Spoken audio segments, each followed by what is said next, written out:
카페나 이런 데서 활동을 하고 있는데 이제 활동을 하면서도 이제 나이가 들고 머리도 휘어지고 그러니까 고향 근처로 가야 되겠다. 그래서 그런 경로를 거쳐서 오게 됐습니다. 그래서 이제 적지 않은 일반적으로 보면 적지 않은 경험을 하고 다녔다 이렇게 볼 수는 있어요. 그런데 이제 그런 경험을 통해서 제가 보고 있는 지금 현재 세계가 어떤 상황인지, 그리고 여러분들과 여러분들의 자녀들이 살아갈 세계가 어떤 모습이 될 건지, 그런 거에 대해서 조금 얘기를 해보고, 그리고 이제 그러면 우리가 어떻게 해야 될까? 그래서 이 얘기는 앞에는 이렇게 거창한 얘기로 시작해서 나중에 결론은 사실 어떻게 보면 정답이 뻔한 얘기일 수 있고, 근데 그 뻔한 얘기가 뻔하지 않은 방식으로, 사실 교육이라고 하는 측면에서 보면 우리 여러분들도 다 마찬가지지만 영어, 수학, 교육, 국어, 영어, 국영수가 되게 중요하고 뭐 이런 얘기들 하잖아요. 근데 그 공부라고 하는 측면에서 보면 국영수가 중요하다고 하는 것을 그걸 부정할 수가 없죠. 그런데 그게 어떤 방식으로 중요한지, 그리고 어떤 방식으로 접근해야 되는지 하는 것은 완전히 다르다. 그래서 이제 나중에 결론은 조금 다른 이야기를 한번 해보도록 하겠습니다. 그리고 나중에 끝물에 다시 얘기하겠지만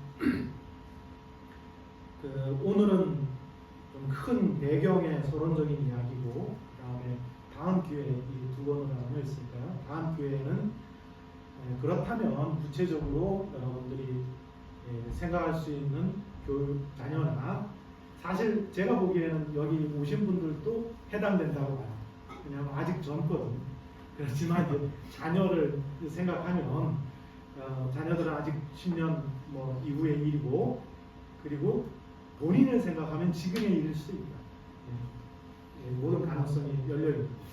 근데 우리가 교육을 구체적으로 글로벌하게 생각하고, 그러면 뭐 예를 들어서 이제 간단하게 미국 유학 많이 서울에서 많이 생각들 하는데, 그것뿐이 아니라 다양한 글로벌한 유학들이 어떤 것이 가능한 건지, 그리고 한국에서는 어떤 교육이 가능한 건지, 뭐 요즘 이제 IB 디플로마라는 프로그램 같은 것도 있는데 그런 것들이 어떤 의미를 갖는지, 그리고 이제 미국에서 대학을 간다고 할 때 또는 앞으로 미국뿐 아니라 글로벌하게 다른 나라들에서 공부를 한다고 할 때 어떤 준비를 할 수 있는지, 이를테면 에세이를 쓴다거나 아니면 여기서 어떤 경험을 한다거나 이런 것들이 구체적으로 뭐가 필요한지, 어떻게 접근해야 되는지, 뭐 이런 조금 더 구체적인, 뭐 여전히 좀 개론적이겠지만 그래도 조금 더 구체적인 이야기를 다음 시간에 하도록 하고요. 오늘은 좀 배경 이야기를 해보도록 하겠습니다. 지금 우리가 살고 있는 시대가 굉장히 혼란스러운 상황에 있죠. 근데 사실 보통 제가 이런 이야기들을 강의 초반에 다른 강의를 할 때도 한 번씩은 해요. 보통 이제 서울대 학생들 같은 경우도 비슷한 얘기를 한 번씩 하는데, 그런데 그 상황에 따라서 이거를 설명하기가 어려운 때가 있고 어떤 때는 쉬운 때가 있어요. 우리가 지금 혼란스럽고 과도기에 굉장히 어려운 급변하는 상황이 있다고 하는 것을 설명하기 어려운 때가 있는데, 최근에는 굉장히 설명하기가 쉬워. 왜냐하면 1차적으로 지난 몇 년 전에는 코로나가 있었죠. 그래서 다들 어려운 상황에 있었던 거예요. 그리고 그 코로나가 있는 시기에 전후에 미얀마에서 쿠데타가 있어가지고 국제적으로 난리였고, 그리고 조금 있다가는 우크라이나에서 전쟁이 일어났고, 그다음에 팔레스타인에서 지금 요번 금방 얼마 전에 휴전을 했지만 몇 년간 이어지면서 학살이 벌어지는 그런 상황들이 이어졌죠. 그런 이제 혼란스러움들이 계속 진행되고 있으니까, 그러니까 조금 설명하기가 쉬워지기는 했어요. 그런데 이 그런 어떤 구체적인 경험들이 아니더라도 사실 우리가 피부로 느끼지 못하는 더 심각한 어떤 큰 변화들이 이루어지고 있다. 그렇기 때문에 요즘 살아가고 있는 젊은이들이나 굉장히 혼란스러운 또는 이제 뭐 연령대에 따라 조금 다르지만 남자아이들이 다 무기력하게 게임만 하고 있다거나 그런 이제 젊은 세대의 현상들도 많이 있고 그리고 그 기성세대들은 그동안에 급격하게 발전을 했는데 우리가 어떤 삶을 살아야 되는가 하는 데 대한 혼란스러움을 느끼고 있죠. 그리고 앞으로 수명이 너무 길어져 가지고 지금 현재 여러분들은 몇십 년을 그러니까 제가 나이를 가늠하기 어려워서 그러는데 학생들 같은 경우는 너희들은 앞으로 100년을 더 살아야 될 거라 그렇게 얘기를 하거든요. 왜냐면 지금의 평균이 90이 돼가는데 그것도 30년 사이에 그만큼 늘은 거예요. 그러니까 지금 90, 80대 후반이 걔네들이 성장했을 때는 100살이 넘어진다는 거죠. 그래서 앞으로 너희들이 100년을 더 살아야 되는데 대학 다녀가지고 뭐 배워서 그게 전부인 거로 생각하면 그 미래가 이렇게 빨리 변하고 있는데 너희 미래를 어떻게 설계할 건가? 그러면 앞으로 100년을 살아갈 수 있는 지혜를, 100년을 살아갈 수 있는 어떤 삶의 방식들을 갖춰야 되는데 근데 여러분들은 적어도 여기도 이제 100년 가지고 있는 사람들도 있고 50년 가진 사람도 있고 차이가 조금 있긴 있지만 그래도 상당히 많단 말이죠. 그래서 그런 시간들을 우리가 어떻게 살아야 될 건가 하는 혼란들이 있는 거예요. 모든 사람들이 다 어려운 상황. 그 중에 이제 크게 제가 세 가지로 이야기를 줄여보면 하나는 우리가 살고 있는 이게 너무 거창해지는데 우리가 살고 있는 이 우주가 몇 년 됐죠? 우리 우주가 138억 년 됐거든요. 근데 우리 우주가 138억 년 된 이 역사를 통틀어서 적어도 우리 지구에 있는 우리들이 알기에는 유일한 지금까지 없었던 사건이 지금 진행되고 있어요. 이게 그 정도로 중요하고 크다고 하는 거를 많은 사람들이 잘 못 느끼고 있지만 실제로는 굉장히 강력하게 정말 예측할 수 없는 시대로 몰아가고 있고 그게 바로 여러분들 젊은 세대와 우리 자녀들이 살아갈 시대거든요. 그게 뭐냐면 이 우주가 138억 년 동안 진행되면서 처음으로 우주에서 이 우주를 살고 있는 우주 안에서 등장한 유기체들, 우리 같은 생명체들이 가지고 있는 생명 활동이나 지적인 어떤 활동을 넘어서는 기계가 등장하는 시대거든요. 적어도 우리가 알고 있는 바에 의하면 그런 경우는 없는 거예요. 저 멀리 몇십억 광년 떨어진 어떤 우주인가 어떤 우주에 그런 일이 혹 있을 수도 있지만 그렇지만 그건 너무 멀어서 우리하고 연결될 가능성이 없거든요. 적어도 우리가 알고 있는 세계 안에서는 유일하게 처음으로 인간이나 어떤 이 유기체의 지적 존재보다 더 뛰어난 지적인 그런 어떤 존재, 기계가 등장하는 시대가 됩니다. 그런데 그게 지금 공교롭게도 지금 진행 과정이 있어요. 요 몇 년 사이. 제가 학교에서 계속 아이들에게 불과 3년 전, 5년 전에 곧 온다 이렇게 얘기했을 때 다 부정적이었어요. 그거는 그렇게 빨리 올 수 없어요. 그렇게 얘기했어요. 지금은 전문가들도 곧 오겠는데 이렇게. 몇 년 사이에 이렇게. 근데 이거 앞으로 몇 년 지나면 또 판도가 달라집니다. 그런데 문제는 여러분들 젊은 세대와 여러분들의 자녀들은 그 안에서 삽니다. 완전히 그 안에서 삽니다. 그러니까 우리가 저 같은 경우는 그걸 아직도 이용하면서 살다가 이 역사의 무대에서 퇴장할 거거든요. 그런데 젊은 세대들과 아이들은 태어났을 때 나보다 똑똑한 기계가 있고 그 기계의 세계 안에서 살면서 앞으로 인생을 살아가야 돼. 이게 놀라운 완전히 다른 세계다. 전개는. 그리고 이제 그것보다 조금 적은 마이너한 거긴 한데 이런 큰 흐름들이 일어날 때 이 지구상에 몇백 년 단위로 출렁출렁하면서 어떤 문제들이 한 번씩 생기거든요. 그 중에 이제 하나가 세계 그 권력이나 패권이나 이런 것들이 충돌하는. 그리고 또 하나는 이제 이런 기후 문제 같은 경우가 있죠. 굉장히 사실은 기후 문제는 언제나 있는 거기 때문에 이게 사실은 지구에 지금 온난화가 진행된다고 하더라도 너무 비관적으로 볼 것만은 아니지만 문제는 진행 속도가 너무 빠르다. 빠른 게 문제. 우리가 적응을 못해. 그러니까 한편으로는 기계가 앞서가고 있는데 한편으로는 우리가 이 세계에 적응을 못하는.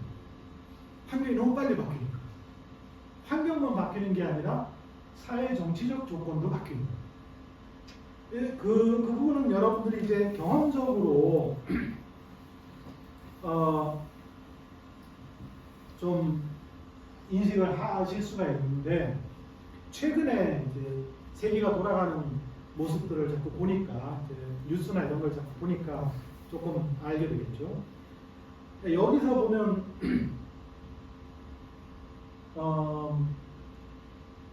이게 전쟁이나 충돌이 많이 난 지역을 전부로 찍어놓은 것이에요, 세계에. 근데 큰 점들이 찍힌 데가 보면은 쭉 어떻게 손으로 이렇게 대충 그을 수 있겠죠? 큰 점들이 있는 데를. 근데 큰 점들이 있는 데가 저기 왼쪽 위에 보면 거기 우크라이나나 그쪽 지역이고 조금 내려오면 지중해 동쪽에 있고 거기가 이제 팔레스타인이나 지금 전쟁하고 있는데 조금 동쪽에 이란이나 이런 쪽이고요.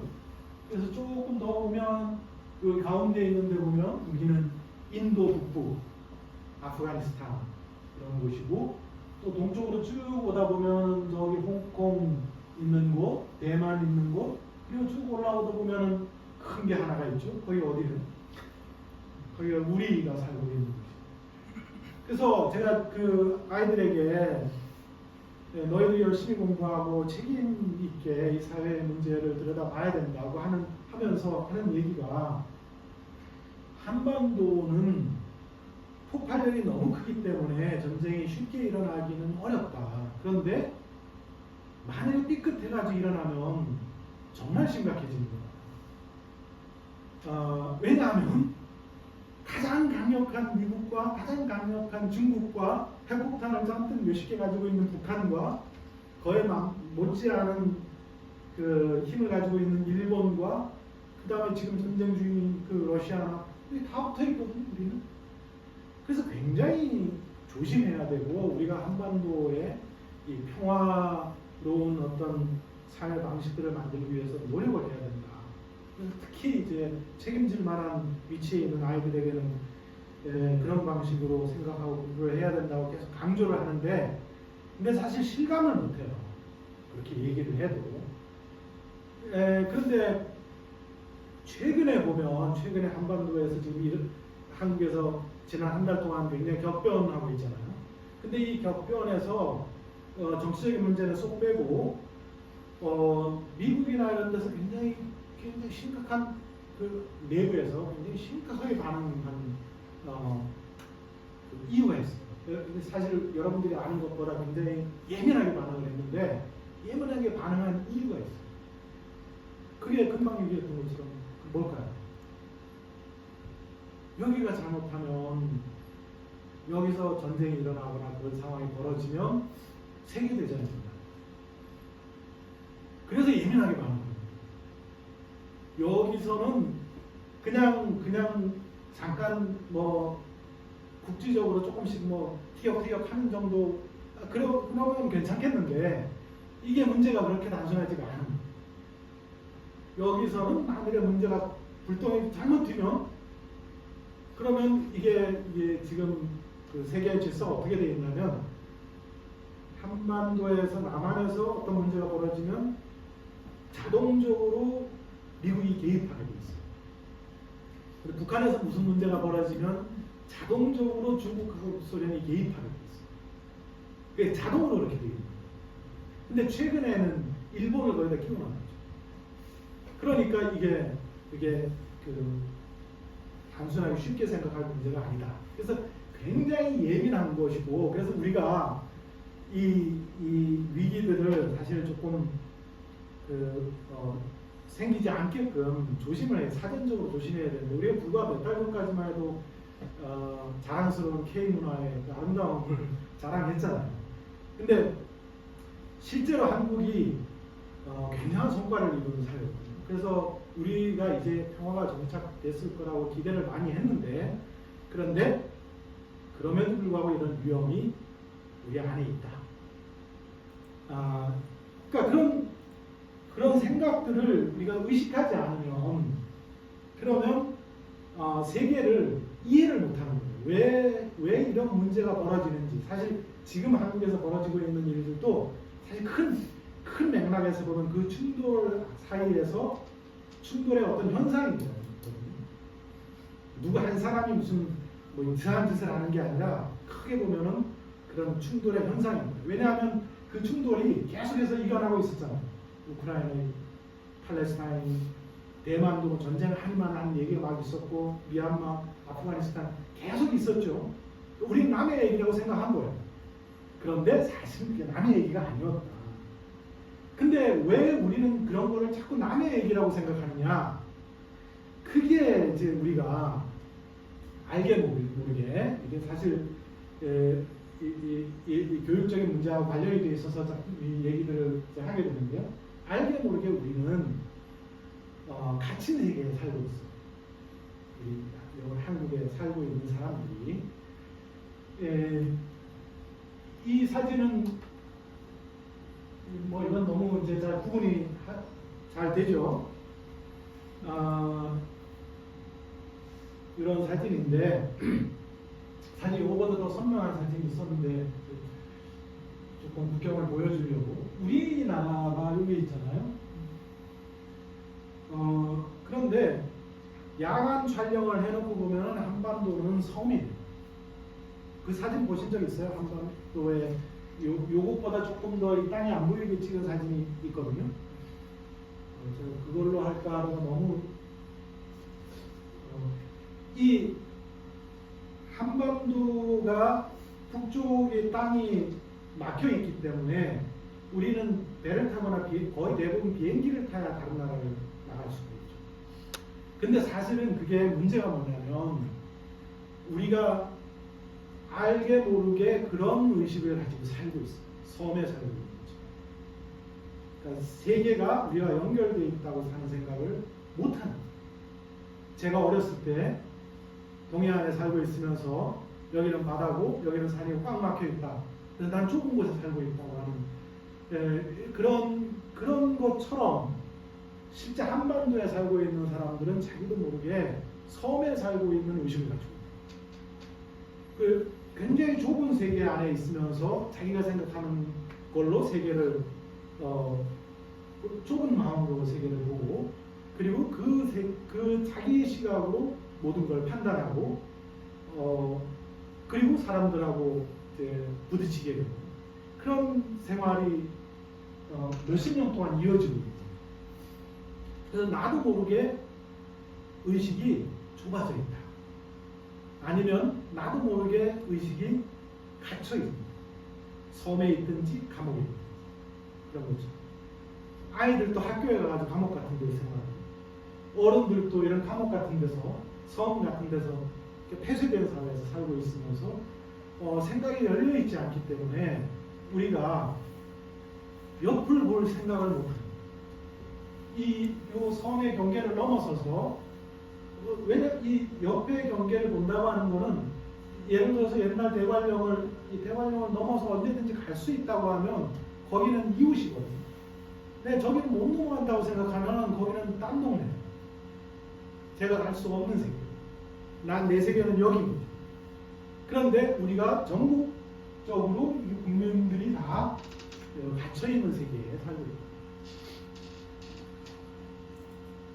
자, 그래서 이런 이제 갇힌 세계를 우리가 벗어나기 위해서는 어떤 생각들을 하고 어떤 준비들을 하고 어떤 교육을 해야 되는가 이런 생각들을 좀 해보는 거죠. 일단 이 혼란스러움에서는 지금 뭐 너무나 당연한 대답인데요. 뻔한 대답. 전쟁을 하거나 갈등하거나 충돌하는 건 피해야 되고, 그렇죠? 환경이 너무 급격하게 바뀌는 것은 우리가 환경을 조금 더 살리는 방향으로 해나가야 되죠.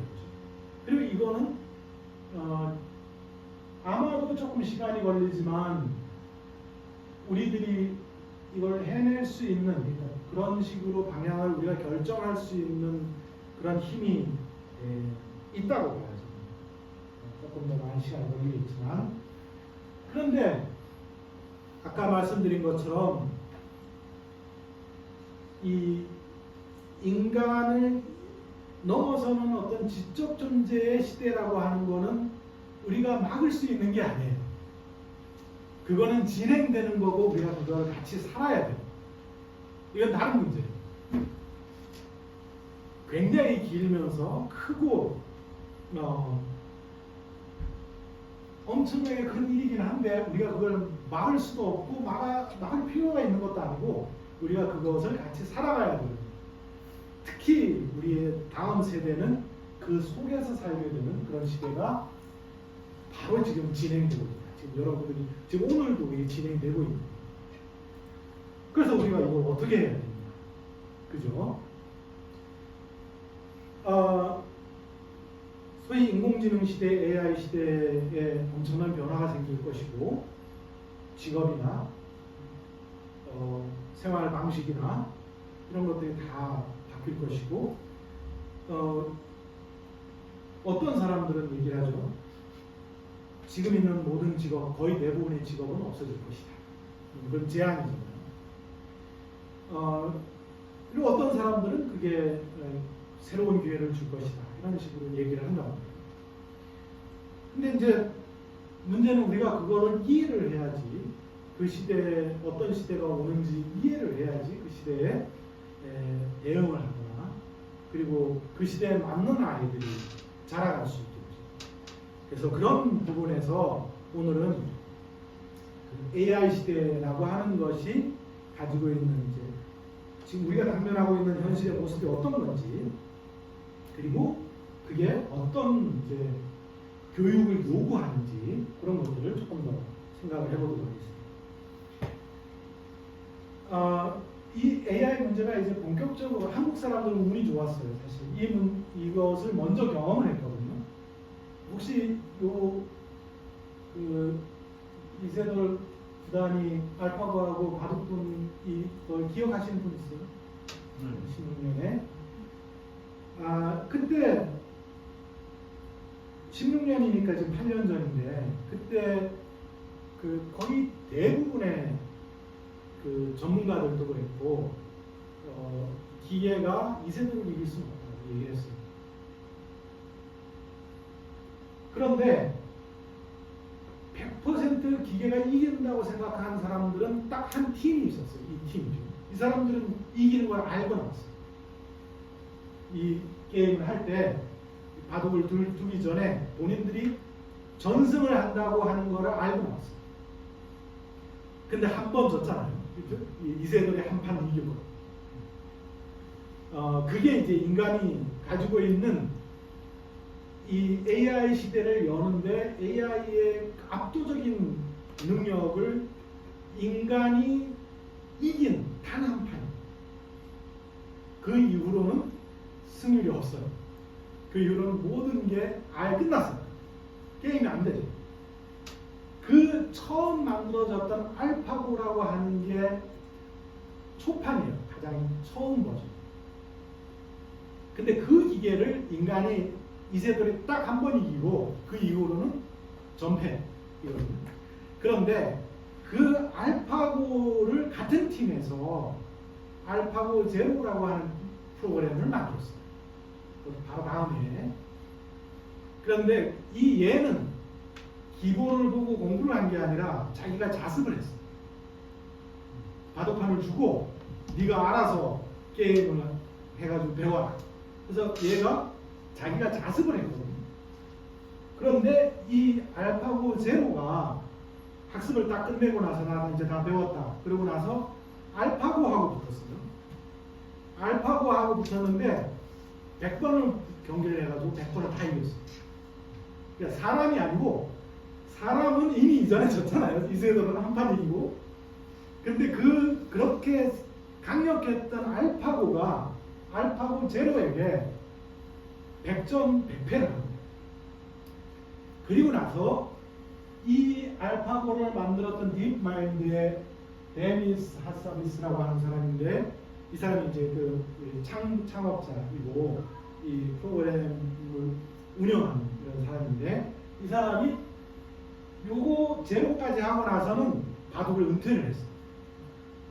이제는 인간이 하는 바둑 같은 거는 이제 할 필요가 없다.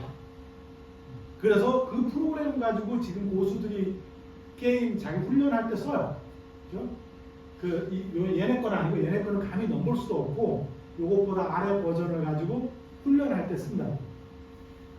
그런데 이분들은 바둑을 은퇴를 하고 알파폴드라는 걸 만들었어요.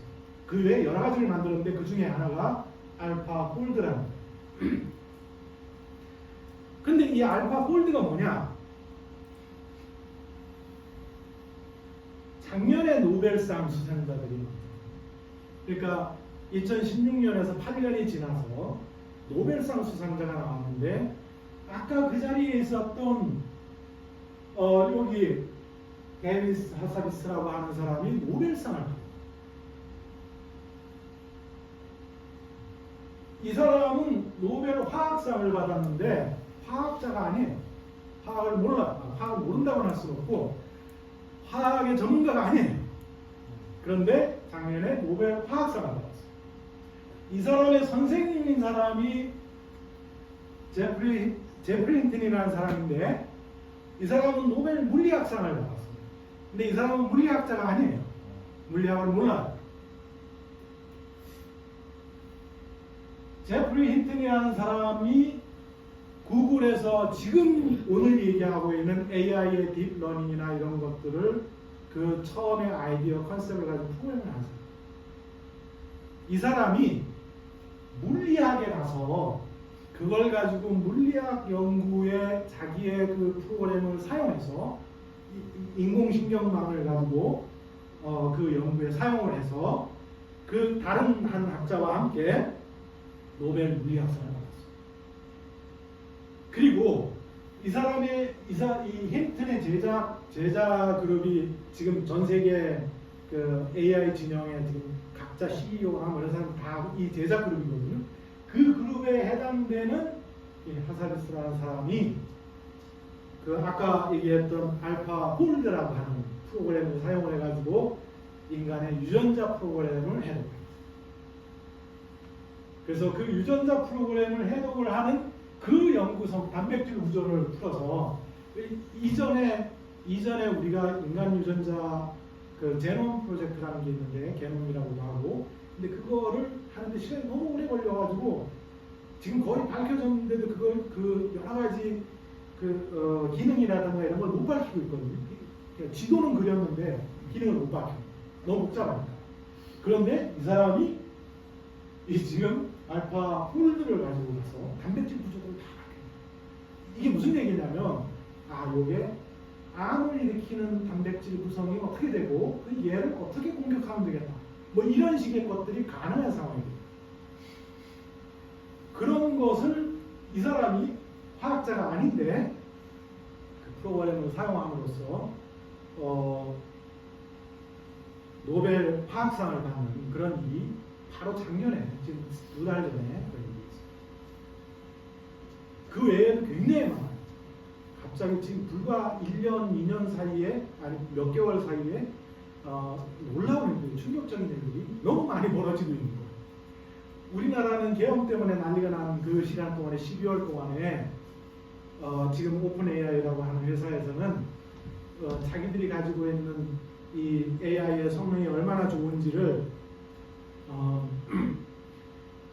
그 발표를 쭉 했었거든요. 네, 조금 있다가 이제 그 중에 일부를 잠깐 좀 보도록 할 텐데요. 자, 그러면 이제 우리는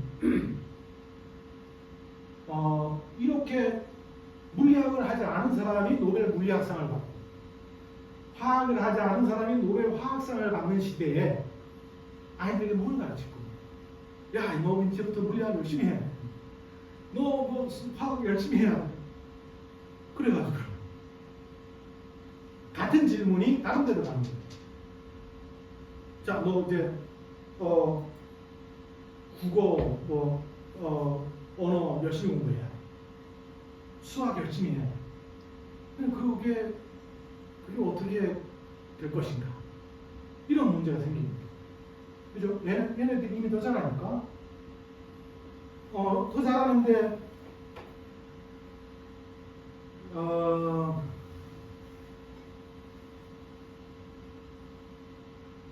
제가 여기서 지금 머뭇거리는 건 이걸 직접 보여주려고 했는데 오늘 이 시스템이 잘 작동을 안 해가지고 그래서 네, 그래서 이게 지금 어떻게 될지 잘 모르겠거든요. 잠깐만 한번 보도록.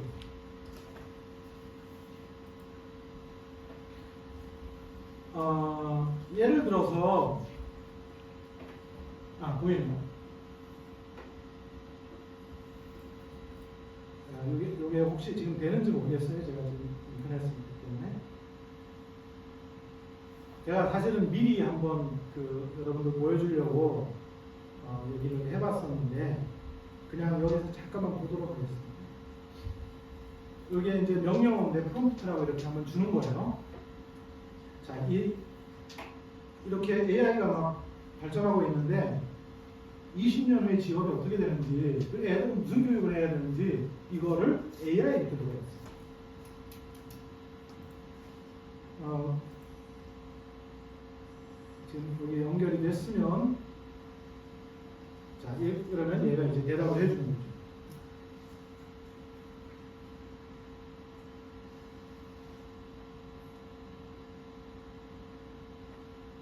바로 대답을 이렇게 해주는 거죠. 그런데 이게 수준이 상당히 높아요. 지금 금방 질문을 했잖아요. 네, 쭉 대답을 해주는 거죠. 초등학생이 주목해야 될 교과목은 그게 됩니다. 코딩, 디지털, 창의적인 문제 해결 능력을 기부해야 됩니다. 의사소통과 협력을 잘해야 됩니다. 환경과 지속 가능성을 가지는 그런 것들을 이렇게 답을 내놨죠. 놀라운 거는 이거는 가장 기본적인 무료 버전. 제가 여러분들 일부러 무료 버전을 보여주죠. 이것보다 유료 버전 더 좋은 거는 이게 지금 이 수준을 넘어서는 대답을 해줍니다. 직접 말로 오더를 주고 프롬프트를 주고 말로 들을 수도 있고 동시에 통역도 해줍니다.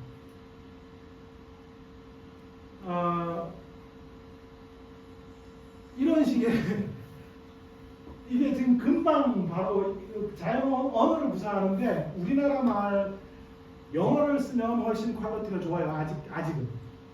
왜냐하면 우리나라 자료들이 조금 제한되어 있어서 영어 자료를 써다가 같이 끌어다 쓰면서 한국말로 대답을 해주거든요. 그래서 그리고 이게 재미있는 거는 제가 지금 오늘 시간상 간단하게만 보여주는데 지난번에 이렇게 대답을 해가지고 이게 좀 마음에 안 들어서 다시 대답하라 그러니까 미안하다 그러고 업그레이드를 해줘요. 죄송합니다. 이렇게 되면서 한계가 있습니다. 그래서 다시 업그레이드.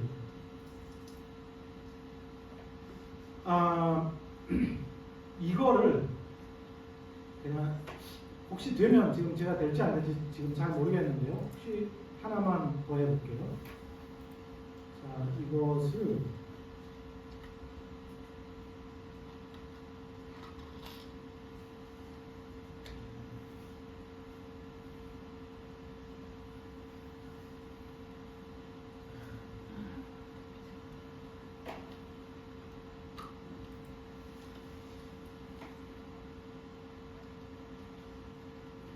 그러면 이런 식으로 바로 PPT 슬라이드로 전환시켜요. 이것도 무료 버전이기 때문에 가장 기초적입니다. 실제로 이것보다 훨씬 좋아요. 이렇게 돼 있죠. 이렇게 쭉 나오잖아요. 얘가 작업을 했죠. 이제 슬라이드를 다 만들었잖아요. 그러니까 슬라이드에 지금 이 내용을 만들었죠. 그래서 프레젠테이션을 하도록 만들으려고 그러면 이렇게 작업을 해요. 지금 조금 전에 이제 그 아까 나왔던 내용을 PPT로 만드는데 어떻게 만들으려고 그러니까 얘가 지금 PPT를 만들기 위해서 변환을 하고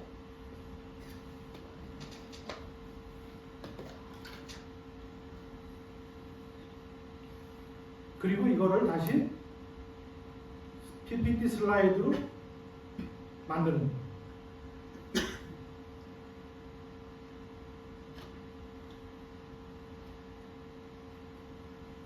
여기서 지금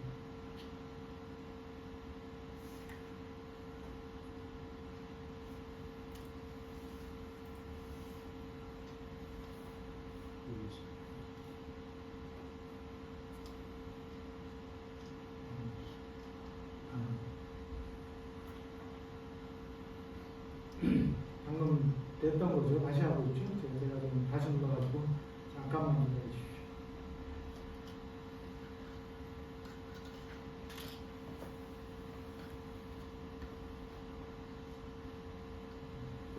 다 나왔고요. PPT를 여기 그림 중에서 어떤 게 좋으신가 한번 골라보세요. 마음에 드는 거 하나만 얘기해 보시죠. 아무거나. 뭐가 좋으세요? 네? 원하시는 걸 한번 해보시죠. 비즈니스로 한번 해볼까요? 비즈니스로 하고 생성을 하라 그러면 만드는 걸 보여줘요. 제가 만든 것보다 더 좋은 것 같죠? 근데 이게 다시 말씀드리지만 무료 버전이기 때문에 옵티마이즈가 안 됐어요. 실제로는 정확하게 맞는 자료들을 갖다 사진도 집어넣어주고 이렇게 하는데 이거는 그냥 형식적으로만 보여줍니다. 자기 본인이 수정할 수 있게. 이렇게 해서 PPT를 형성하는 거죠. 근데 제가 사실은 오늘 보여드리려고 하는 건 이게 아니었고 유튜브를 일본어 유튜브를 여러분들이 이제 앞으로 어떤 세계에 사는가를 보여드리려고 했던 건데 일본어로 된 전문적인 학술 유튜브 영상을 바로 그 내용을 정리를 해달라 그러면 자기가 원하는 언어로 쭉 정리해 주거든요. 보통 이제 저 같은 경우 영어로 세팅이 되어 있으면 영어로 쫙 정리가 되어 있는데 그거를 그러면 한글로 바꾸게 하면 한글로 쫙 정리를 해주고 그리고 그거를 음성으로 들려달라고 그러면 소리로 요약을 해서 들려줘요. 그게 지금 현재 그냥 다 되는 기능입니다. 지금 현재 상태에서. 그러니까 지금 이제 다 나왔잖아요. 그러니까 직장 생활하는 친구들은 옛날에 며칠씩 걸려서 하던 거를 그냥 조금 전에 20년 후에 어떻게 될지 그 얘기 연구서부터 발표하는 데까지를 제가 옆에서 어영부영 하면서 5분에 다 한 거잖아요. 그렇게 되는 상황이 되었다. 그래서 이제는 여러분들도 그렇고 여러분들 지금 아이들은 이 세계 안에서 사는 거예요. 이거를 가지고 또는 이 세계 안에서 생활을 해야 돼요. 일단 그 문제의식을 가져야지 어떤 미래가 오고 있구나 하는 생각을 할 수 있게 된다는 거예요.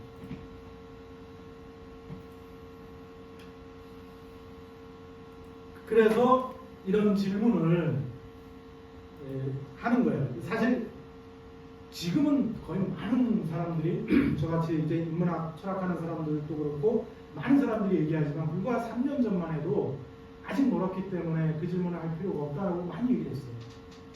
근데 제가 그때부터 이제 아이들이나 선생님들하고 계속 그 얘기를 했었는데 제가 연구하는 분야가 그 고대 인도의 산스크리트 문헌과 중국의 한문, 티벳의 티베터 문헌 이런 것들을 다루는 영역이거든요. 근데 지금 그게 즉각 번역이에요. 고대 문헌들. 그러니까 예를 들어서 현장 스님 알아요? 삼장법사 현장? 서유기에 나오는 서쪽으로 그 스님이 7세기 분인데 그분이 써놓은 번역해놓은 인도 문헌을 그분이 한문으로 번역한 거예요. 그런데 그 중에 산스크리트 본들이 다 많이 없어졌어요.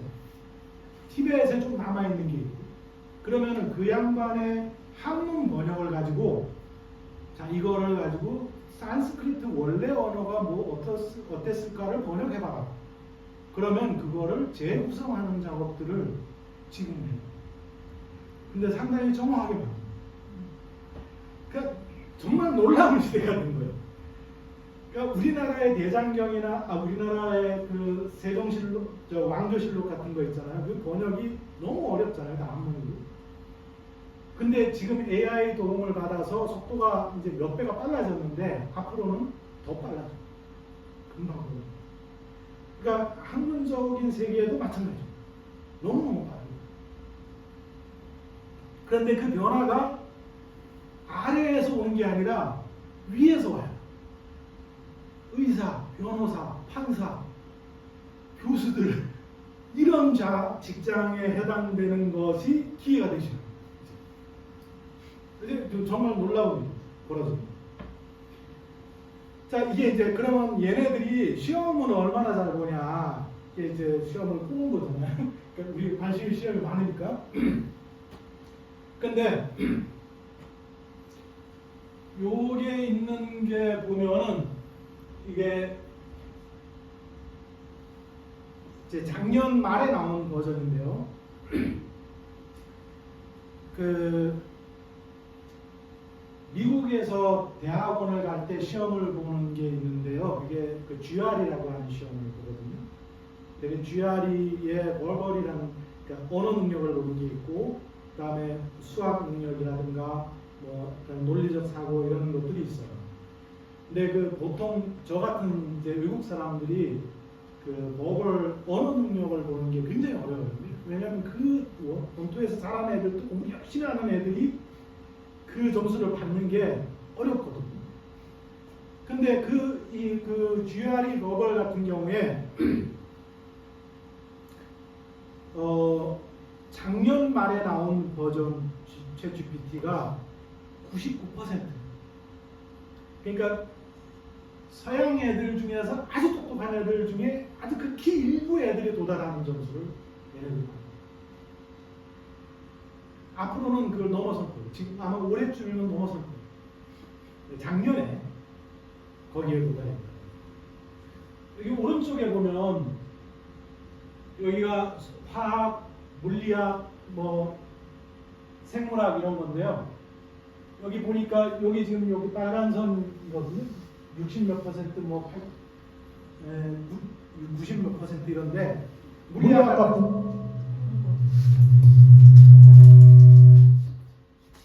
물리학 그냥 얘기했어요. 그러니까 물리학이나 이런 영역은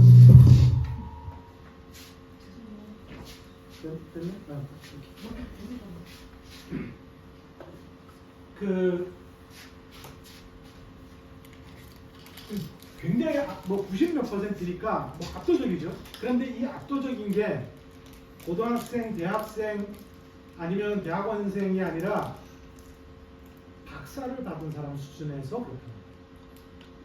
박사를 받은 사람, 전문가, 그러니까 물리학자 박사를 받은 사람의 93%에 도달합니다. 일반인들이 아니에요. 근데 얘는 물리학만 하는 게 아니잖아요. 얘는 물리학, 화학, 생물학 다른 거 다 하는 거예요. 시험을 여기 보면은 기능이 좀 떨어지는 게 있는데요. 요건 다른 버전으로 다른 프로그램으로 기능 저 분야에 전문화되어 있는 걸로 다른 프로그램이 나왔어요. 저기도 다 이제 커버가 되는데 요거는 제가 영상을 잠깐 보도록 하겠습니다.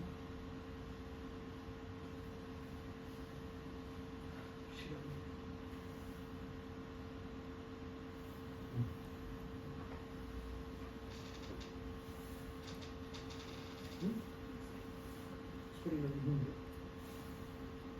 그런데 안 되네. 잠깐만, 그러면 그냥 제가 틀어서 한번 보여줄게요. 안 되네.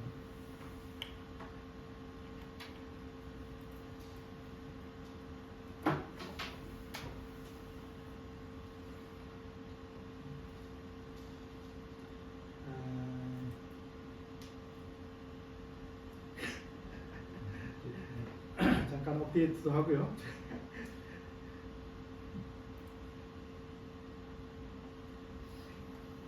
잠깐만 기다려주세요. 장비를 미리 좀 봤어야 되는데 이런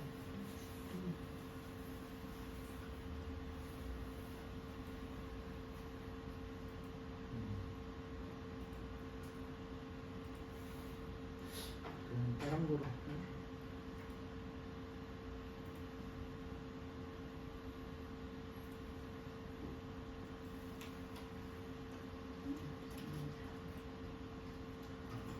전원이 끊어져 있는.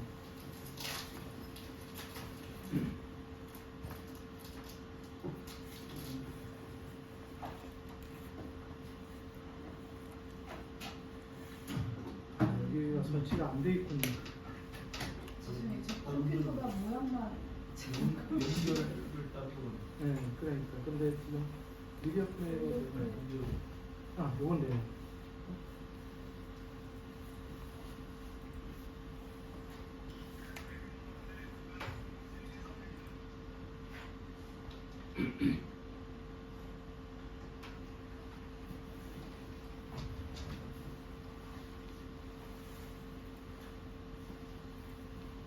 가장 최근 버전의 챗GPT인 오원 프리뷰가 올해 수능 국어 영역에서 한 문제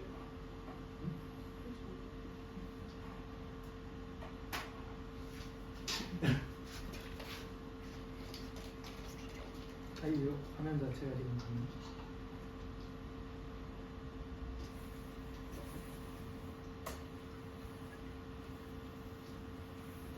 잠깐 기다려주세요.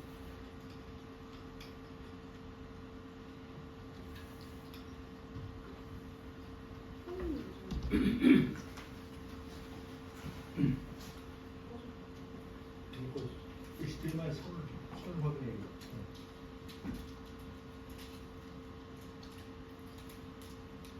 잠깐 방송 사고니까 잠깐만 쉬도록 하겠습니다.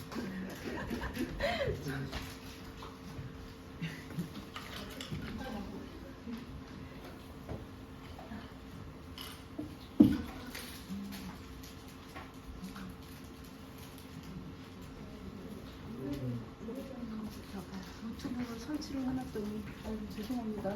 빼고 다 맞추는 네. 수준으로 불을 끄까요? 이전 챗GPT 모델인 오원 프리뷰와 GPT-4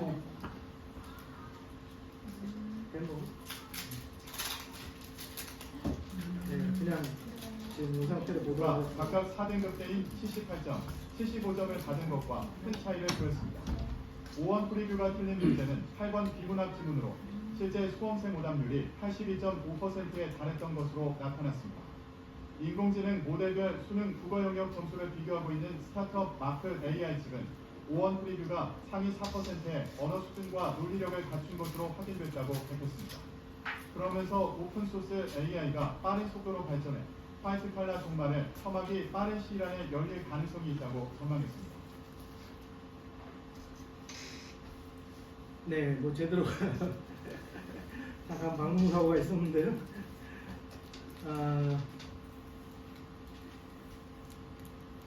그 수능을 작년에 수능이 있고 나서 바로 이 프로그램을 가지고 전문가들이, 그러니까 이 관심 있는 사람들이 다 풀어봤어요.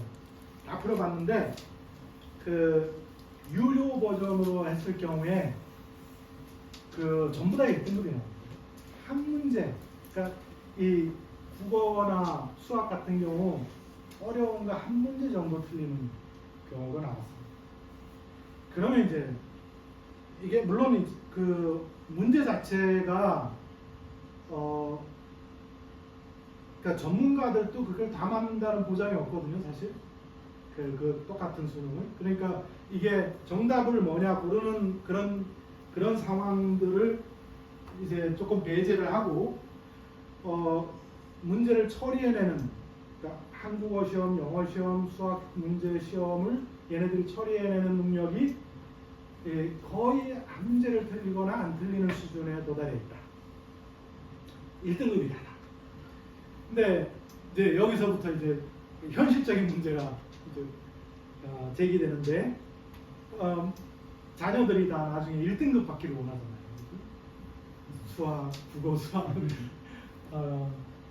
영어, 다른 과목들 다 1등급 받기를 원하거든요. 그런데 2024년에, 2025년이 아니고 2024년에 이미 기계가 1등급을 다 받은 거예요. 그러면 뭘 공부를, 얘네들은 뭘 공부를 해야 됩니까? 서울대 온 애들이 다 1등급 받고 온단 말이에요. 아니 요즘은 뭐 좀 입시가 복잡해가지고 뭐 하여튼 그 이해를 못하겠던데. 근데 걔네들의 지적인 수준, 정보를 아는 수준으로 따지면 걔네들을 기계가 압도하는 거예요. 그리고 그 정보만 압도하는 게 아니라 글쓰기 능력이 엄청 뛰어나. 모든 언어를, 몇십 개 언어를 다 번역해주고. 제가 애들에게 그 과제를 중간고사 때나 이럴 때 일부러 챗GPT한테 물어보고 글을 다듬어서 내봐. 그렇게 시켰어요. 왜냐하면 요즘 아이들이 서울대를 다녀도 글쓰기 능력이 떨어져. 창의적이지 않아. 걔네는 시험은 잘 보는데 이 능력이, 그래서 일부러 챗GPT한테 물어봐서 걔하고 대화를 하고 아이디어를 다듬어 가지고 중간 페이퍼를 써봐요. 그렇게 시켰거든요. 그런데 그렇게 했더니까 그 리포트 그 질이 확 올라왔어요. 한번 그 똘똘한 애하고 자기가 대화하면서 한번 다듬은 거잖아요. 그러니까 질이 확 올라왔어요. 그게 2024년인 거예요. 2024 이제 그 지나가고 있어요. 이런 일들이 진행되고 있는데 우리 아이들, 여기 지금 강릉에 있는 아이들은 어떤 공부를 어떤 방식으로 해야 될까?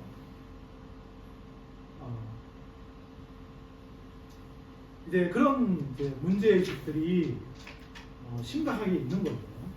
그래서 사실 저도 고민이 많고 생각을 많이 하는데, 근데 한 가지는 이게 이제 제가 그 아까 얘기했던 광주에 있는 지혜학교라는 곳인데요. 네,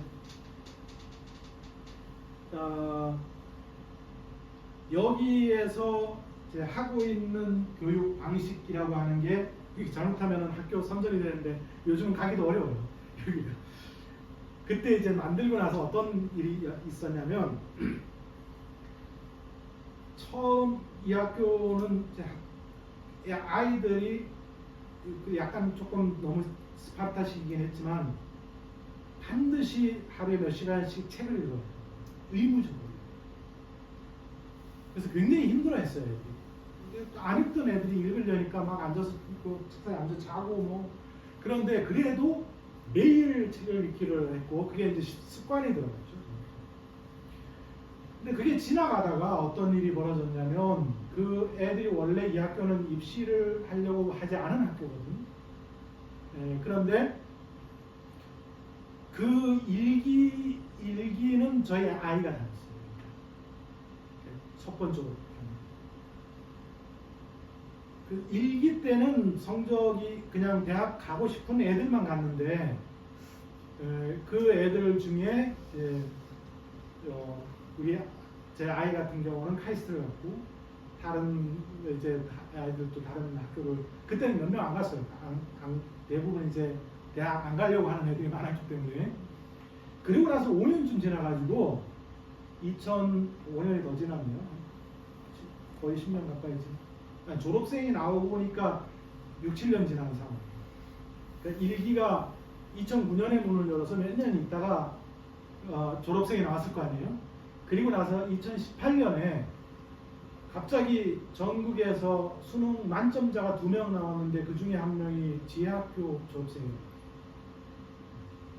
전국의 학생들이 공부를 하는데 여기는 한 학급이 40명이거든요. 20명씩 두 반.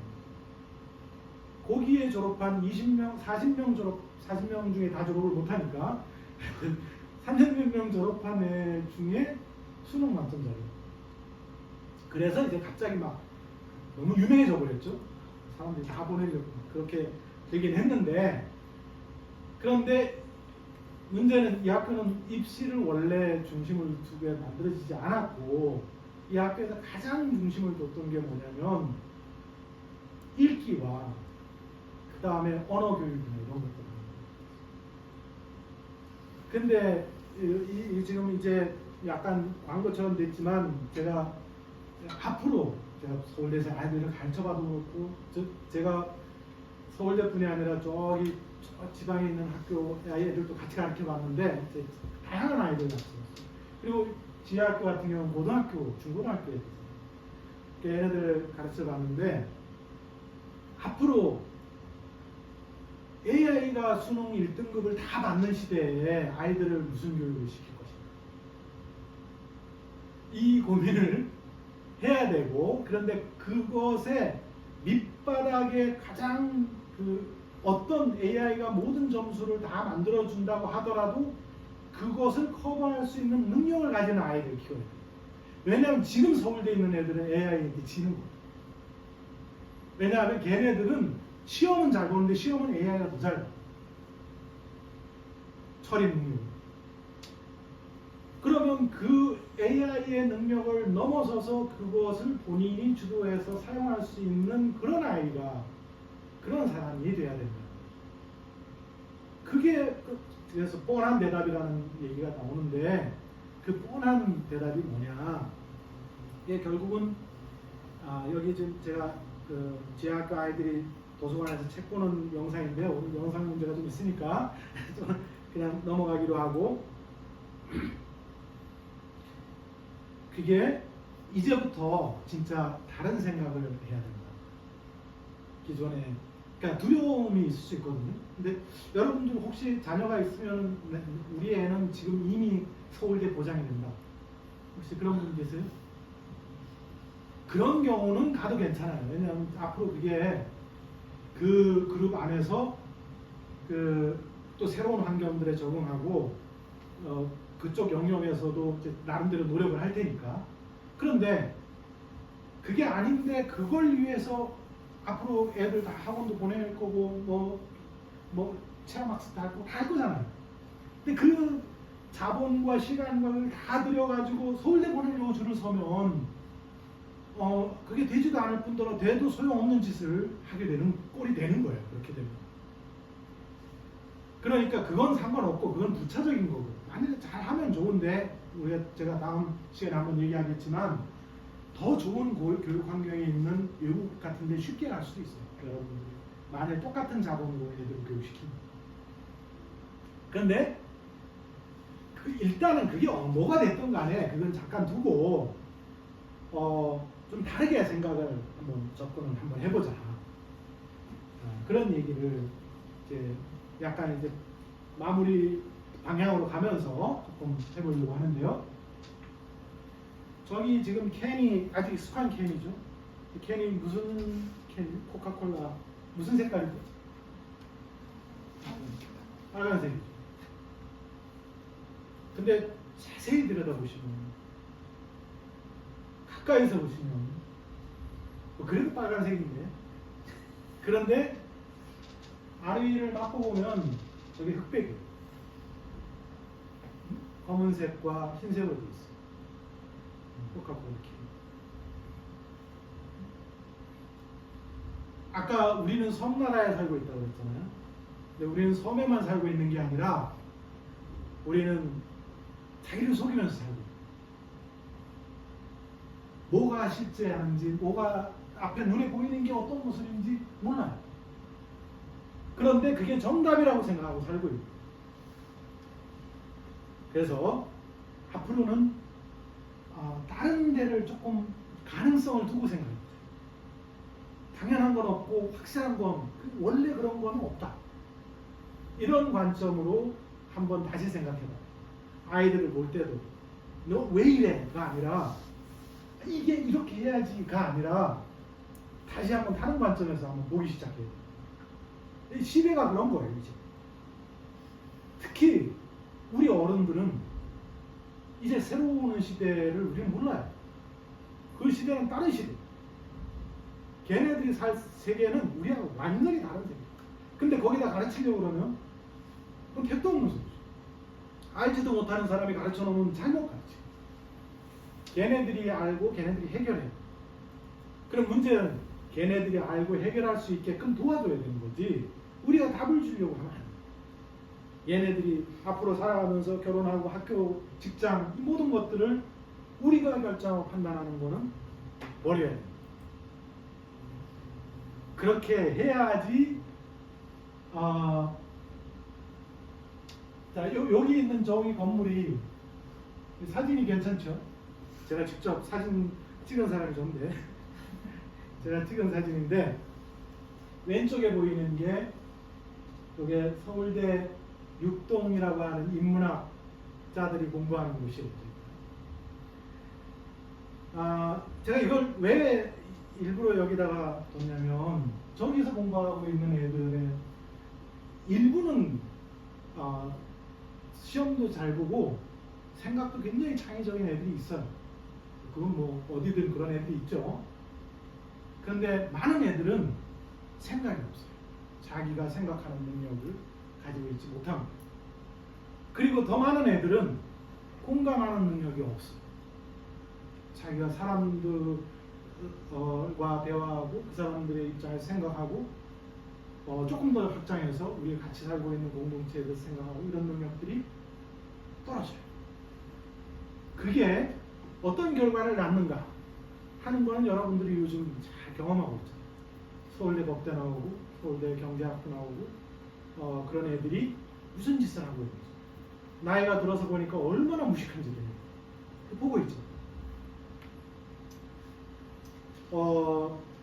생각하는 능력이 옛날에도 필요했는데 그걸 안 한 애들이 시험으로 결정하는 사회에서 엄청난 폐해를 일으키는데 앞으로는 생각하는 능력, 공감하는 능력이 훨씬 중요한 거예요. 왜냐하면 시험 보는 능력은 기계가 이미 다 해주시는 거예요. 그래서 다시 돌아와서 교육은 원점으로 원래 전통적인 데로 돌아옵니다. 제일 중요한 게 모국어를 잘하는 우리나라 말을 잘하는 말을 잘한다는 우리나라 말을 잘한다는 얘기는 뭐냐면 언어를 잘 한다는 거는 이게 어디 적은 줄 알았는데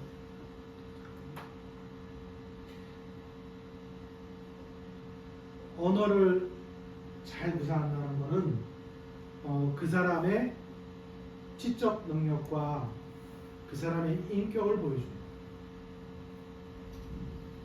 그래서 유명한 철학자가 언어는 존재의 질이다 이렇게 아주 멋있는 얘기를 했는데 근데 어떤 한 사람이 어떤 언어를 구사하는가가 그 사람의 지적인 능력과 그 사람의 인격을 보여줍니다.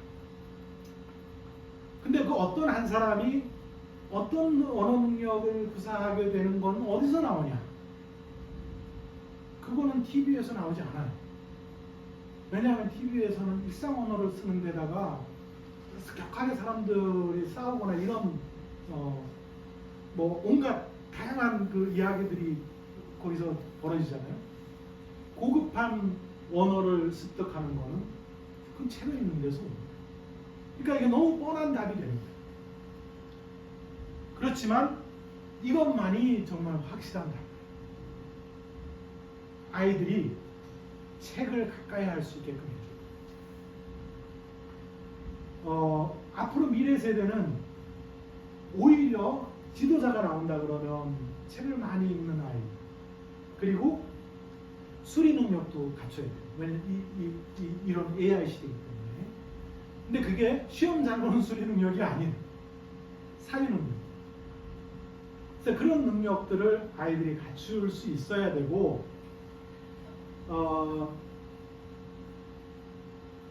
그렇게 언어 능력들이 자기 모국어 능력이, 그러니까 사실 모국어라는 게 그 어떤 하나의 기준 언어를 얘기하거든요.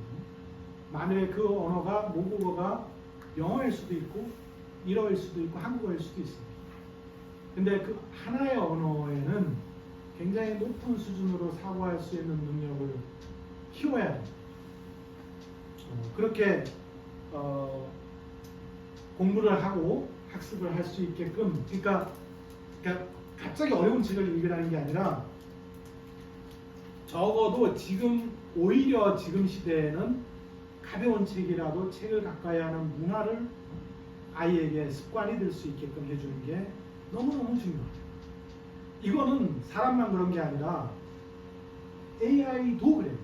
실제로 AI가 옛날에 혹시 그 헐루시네이션이라고 환각 증세를 보인다는 얘기 혹시 들어보셨는지 모르겠는데, 얘가 엉뚱한 대답을 하는 경우가 있거든요. 그런데 좋은 도서관에 있는 양서를 가지고 공부를 시키니까 훨씬 똑똑해져요. AI도 책을 읽으면 똑똑해져요. 그리고 그것도 좋은 책을 읽으면 더 똑똑해져요. 사실 당연한 거잖아요. 인간은 맞았거든요. 그래서 아이들이 책을 가까이에서 익힐 수 있게 접근하고, 그러니까 친하게 만듭니다. 그렇게 하는 게 다른 모든 것보다 가장 중요한 일이다. 이제 그 다음에 수리 능력이나 뭐 오늘 여기 이제 뭐 영어라든가 이런 부분들은 다음 시간에 그게 무슨 의미를 갖는지 이런 건 얘기하기로 하고요. 다른 한 예를 보여주면서 오늘 이야기를 조금 정리해 볼게요. 좀 밝으니까 낫죠?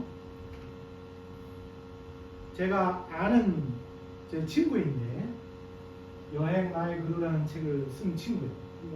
관심 있는 분은 구해서 읽어보셔도 읽기도 편하고 얇은 책이니까. 근데 저는 이제 이 친구가 굉장히 자유로운 영혼인데, 이 친구의 자녀 교육 방식에 대해서 한번 이렇게 잠깐 얘기를 해주고 좀 마무리 쪽으로 갈까 싶은데, 이 친구는 남매를 뒀는데 큰 애가 딸이고 둘째 애가 남자였어요. 근데 얘네들은 정규 교육을 받지 않았고 홈스쿨링을 하다가 여행을 돌아다니다가 인도의 어느 학교를 알게 돼가지고 인도에서 한 2년을 애들 띄워놓고 거기서 초등학교 무렵에 한 2년을 거기서 살았어요. 애들도 고생했죠. 일도 나오고 막 그런 데서 그 현지 생활을 한 거예요. 그리고 이제 한국에 들어와서 계속 홈스쿨링을 했는데, 근데 제가 그것보다도 이제 이 친구가 대단하다고 생각했던 거는 이 아이들이 이제 그런 식으로 훈련이 된 거죠, 아예.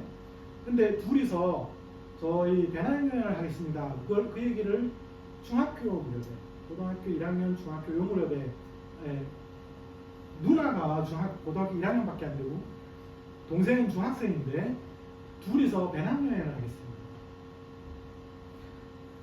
근데 이 부모가 대단하다는 생각이 드는 게 그거를 오케이를 했어요.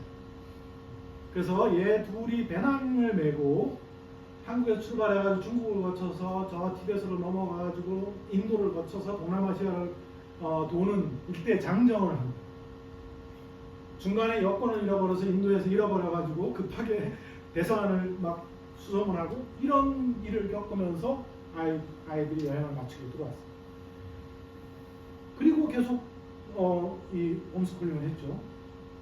그런데 그렇게 자란 애들이 나중에 자기 전공을 진로를 찾아서 자기가 찾아가는 거예요. 이제는 거의 성인처럼 생각하는 거죠.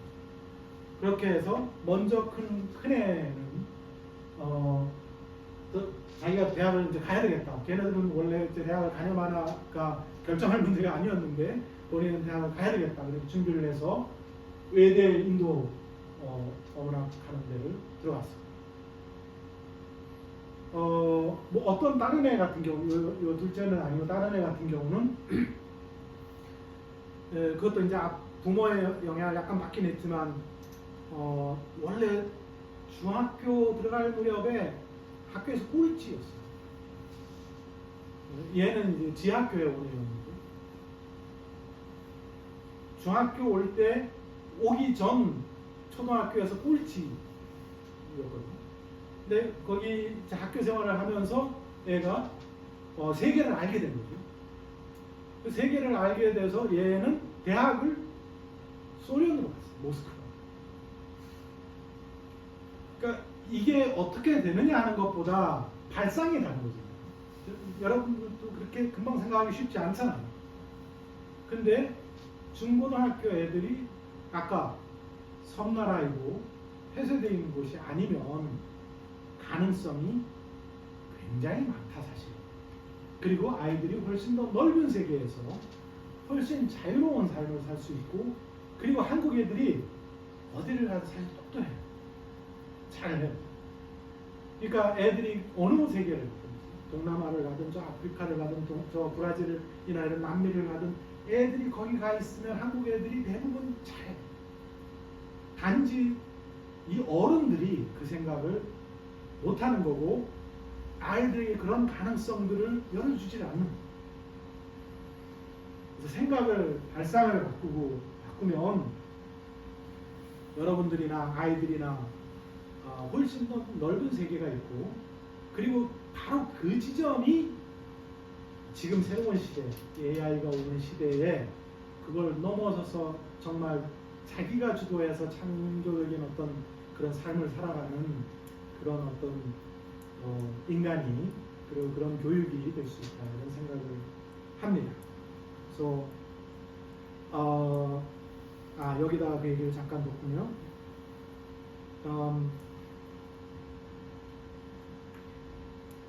그래서 이 아이들에게 뭔가를 하지 말라고 하지 말고, stop이라고 하지 말고 don't stop dreaming, 꿈꾸기를 멈추지 마. 애들이 계속 꿈꾸게 하고. 그리고 사실 제가 보기엔 여러분들도 저보다는 머리가 검은 거 보니까 여러분들도 지금도 don't stop dreaming, 꿈꾸기를 멈추지 마. 꿈을 꿔도 된다. 그런 자세를 가지고 우리가 좀 이제 오는 시대를 봐야 된다. 그런 꿈을 꾼 사람이 있었는데, 여기가 어딘지 저도 보면은 금방 못 알아보니까 모르시겠죠? LA에 있는 인터체인지인데, 이 인터체인지 이름이 안창호 인터체인지. LA에 가면 도산 안창호의 이름을 붙여놓은 인터체인지가 있습니다. 우리 같은 땅에 살았던 옛날 몇십 년 전 어른이, 그 양반이 꿈을 꿨거든요. 우리가 식민지에 살고 있을 때. 그리고 미국을 건너가가지고 미국에서 여러 가지 활동들을 했는데, 그게 그 사람의 이름을 딴 길을 만들어 놓은 거죠.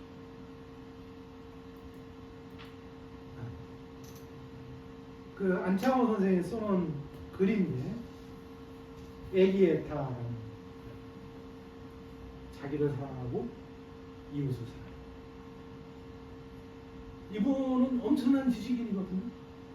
그런데 굉장히 똑똑해라가 아니라 애기의 타 이렇게 해놓은 거죠. 그런데 앞으로는 자유롭게 사유하는 사람, 그리고 자기를 사랑하고, 그리고 다른 사람을 사랑할 수 있는, 자기를 사랑하는 것도 되게 중요해요. 자기를 사랑하고 그리고 다른 사람을 사랑할 수 있는 이런 사람이 AI를 넘어선 사람. 나머지는 AI가 다. 사실 제가 오늘 시간 때문에 뭐 다른 것 때문에 잠깐 얘기를 줄였지만, 직업으로 보면 앞으로는 의사 변호사는 기회가 더 잘. 의사 변호사 주체. 실제로 지금 진단에서는 이미 기계가 막 앞서고 있어요. 앞으로는 수술도 로봇이야. 그러면 의사는 앞으로 코디네이터가 돼요. 그러면 앞으로 훌륭한 의사는 뭐냐면 기계를 잘 이해하고 환자에게 친절하게 잘 설명하는 의사. 완전히 바뀝니다. 그래서 그런 방식으로 사고하고 직업을 생각하던 공부를 생각하던 그런 식의 방식으로 나의 삶도 그렇고 자녀들의 삶도 설계를 하고 생각을 해야 된다. 이렇게 생각을 합니다. 이어서 다음번에 다다음 주 몇 주 후가 되겠죠. 그때는 이제 그러면 이런 생각을 가지고 구체적으로 우리가 어떤 옵션들이 있느냐, 외국어로 공부를 한다거나 조금 더 구체적인 그런 이야기들을 한번 해보도록 하겠습니다. 오늘은 여기서 마치도록 하겠습니다. 얘기가 막 당황해졌는데 그래도 질문이 있거나 이러면 조금 얘기를 나눠봐도 될 것 같아요.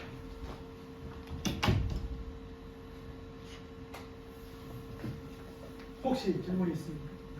그냥 뭐 가까이 뭐 지금 가까운 현실에 대한 질문도 괜찮고 뭐 꼭 여기 거 아니고.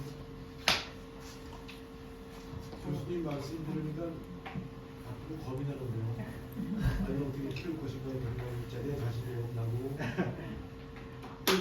그 교수님 앞으로 최근에 그러니까 앞으로 뭐 3년 후 5년 후에 우리의 변화된 모습이 뭐가 있을까요?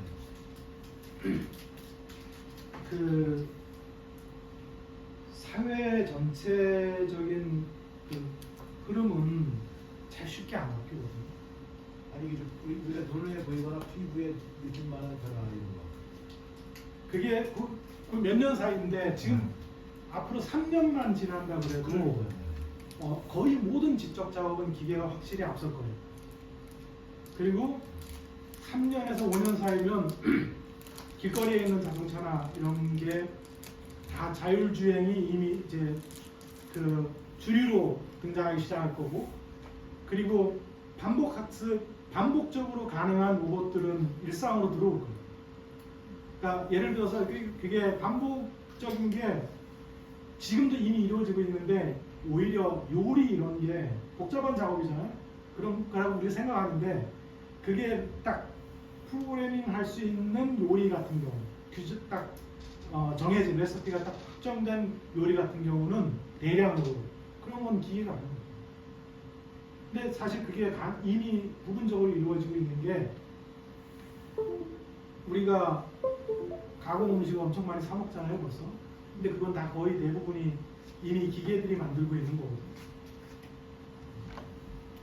그러니까 그런 부분들이 1차적으로 빨리 이제 바뀌는 거지만, 근데 이게 사회의 일반적인 흐름들은 이 관성이 있어가지고 잘 안 바뀌거든요.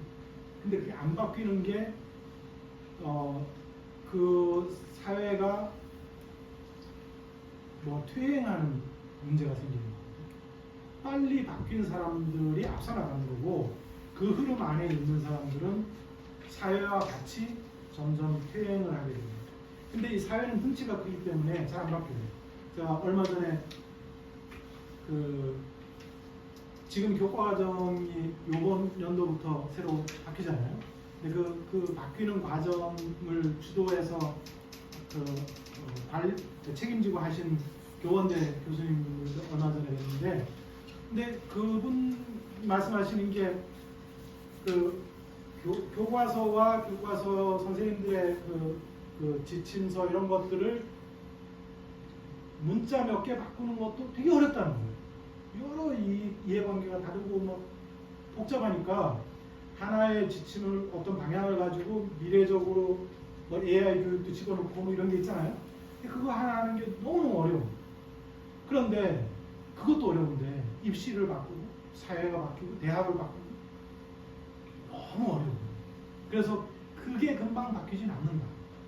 여전히 어떤 애들은 죽으라고 공부해가지고 연구대, 서울대 연구대 스카이 가려고 할 거고, 그 거기서 머리 싸매고 해가지고 시험 보고, 여전히 어떤 애들은 계속 그렇게 할 거예요. 그런데 그렇게 했을 때 10년, 20년 후에 누가 이 사회를 끌고 갈 건가 하는 문제는 지금처럼 이렇게 급격하게 변하는 상황에서는 다른 문제다.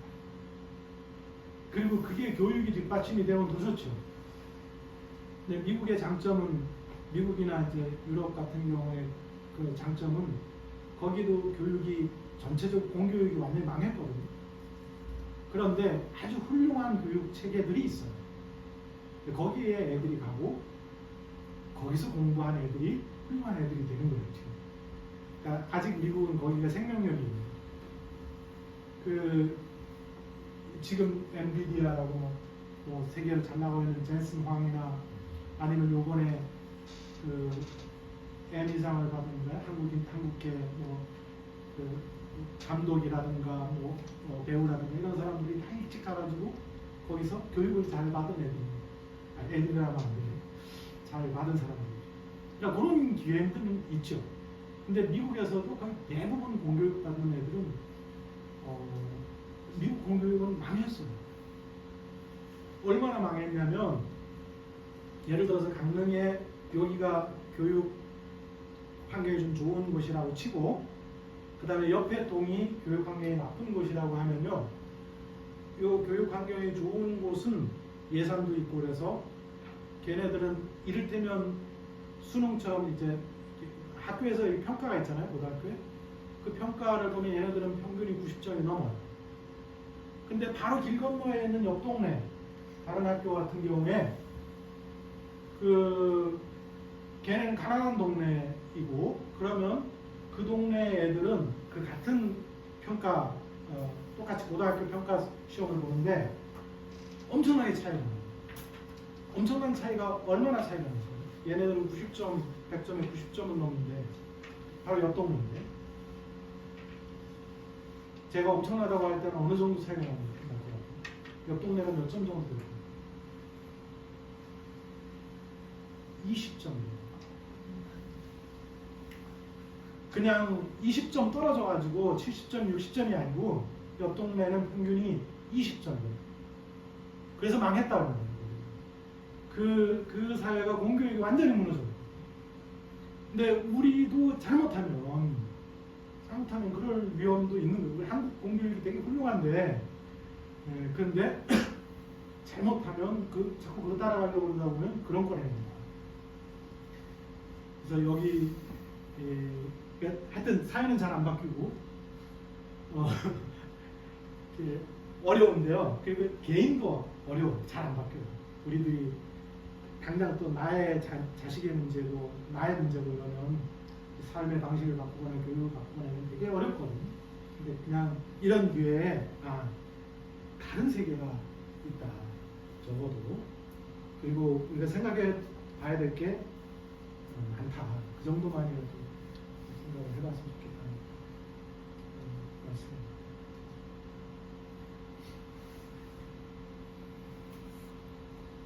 다른 방식으로 그렇게 살았을 때 우리에게 더 일반적인, 그러니까 엘리트 코스로 아주 어렸을 때부터 쉽게 얘기하면 서울에서 이제 서울대를 향해서 처음부터 수능을 준비하고 막 초등학교 가기 전에 유치원부터 이렇게 엘리트 교육 받는 그런 애들 말고 그냥 일반적으로 우리가 그냥 공교육 받고 한국에서 그냥 일반적인 교육을 받은 사람들이 그렇게 생각을 바꾸고 방향을 바꿨을 때 우리에게 지금 시대가 우리에게 더 많은 기회를 줄 수 있다고 볼 수 있나요?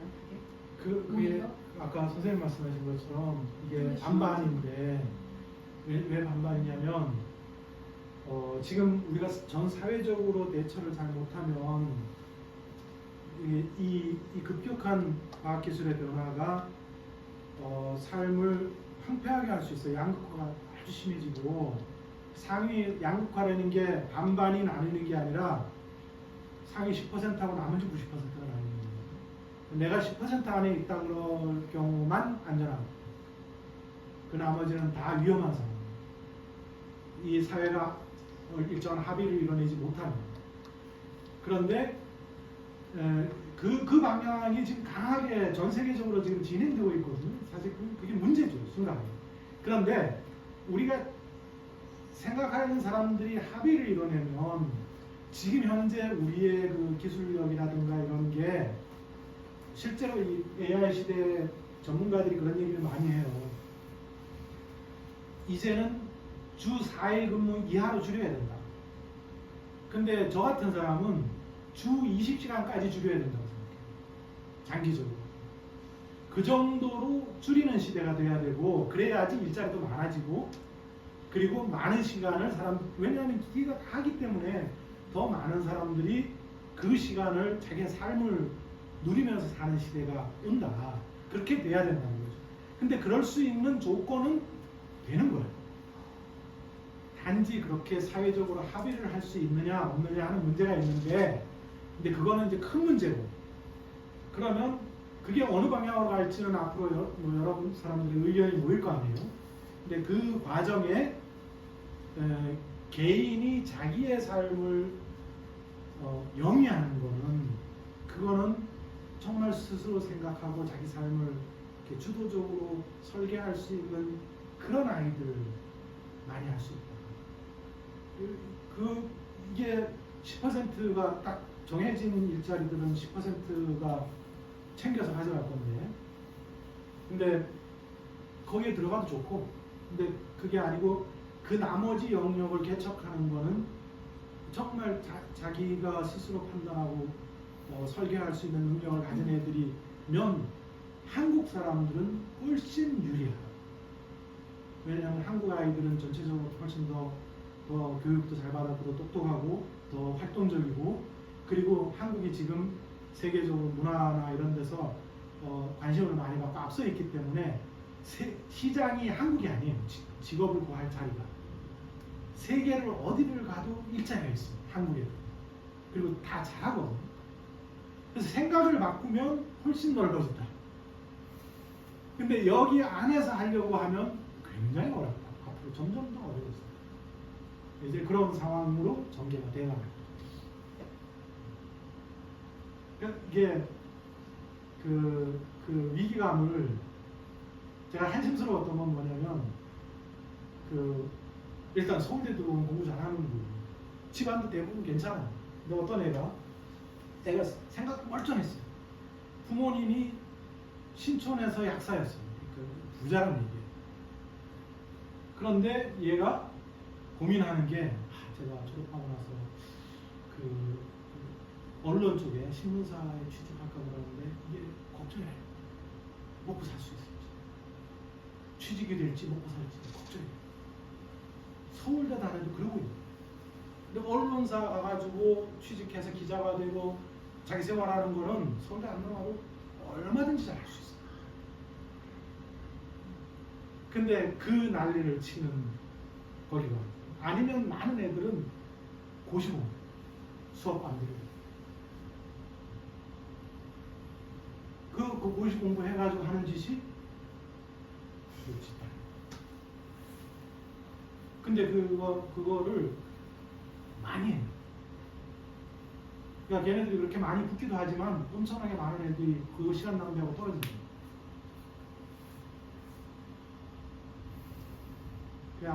이게 안타깝잖아요. 이번에 의대 문제 때문에 이공계 쪽에 가야 될 인력들이 전부 다 의대로 빠져가지고 애들이 저 카이스트나 아니면 이공계 지금 그 좋은 인력들을 뽑아야 되는데 애들이 안 돼요. 그런 일들이 벌어지고, 그게 우리만 그런 게 아니라 일본 같은 경우에 일본이 우리보다 좀 더 심하거든요. 그래서 일본에는 일본이 학문이 우리 세대에는 세계 최고예요. 정말 우리보다 훨씬 앞서 있는 아주 뛰어난데, 근데 그 선생들이 제자를 못 받아가지고 선생 2명에 석박사 1명 두고 있고 막 이러고 있어요. 공부를 안 하는 거예요. 그런 일들이 벌어지고 있다 지금. 그리고 세계에서 똘똘한 인력들은 지금 돈 많이 주는 미국 쫙 쪽팔려들고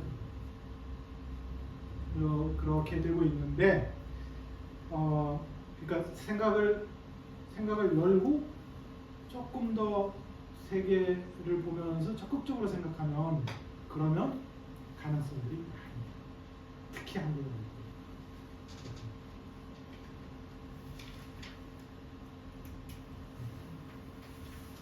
시간이 너무 좀 피곤하죠? 자, 그럼 이쯤에서 마치도록 하겠습니다.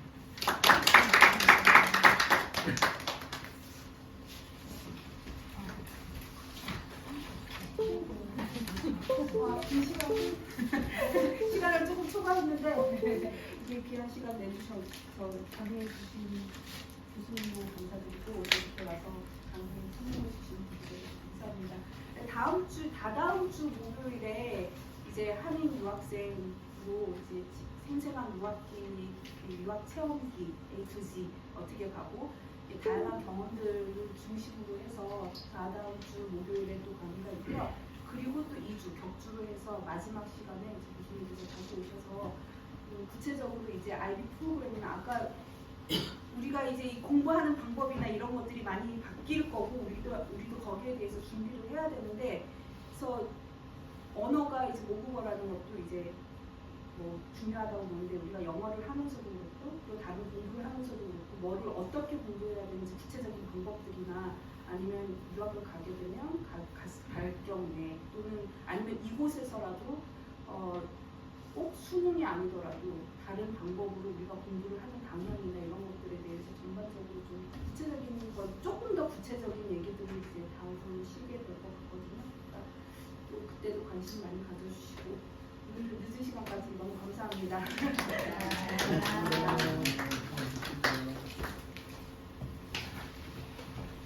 다음에 올 때는 제가 기계 문제를 좀 해결하도록 하겠습니다. 전혀 쌓인. 와.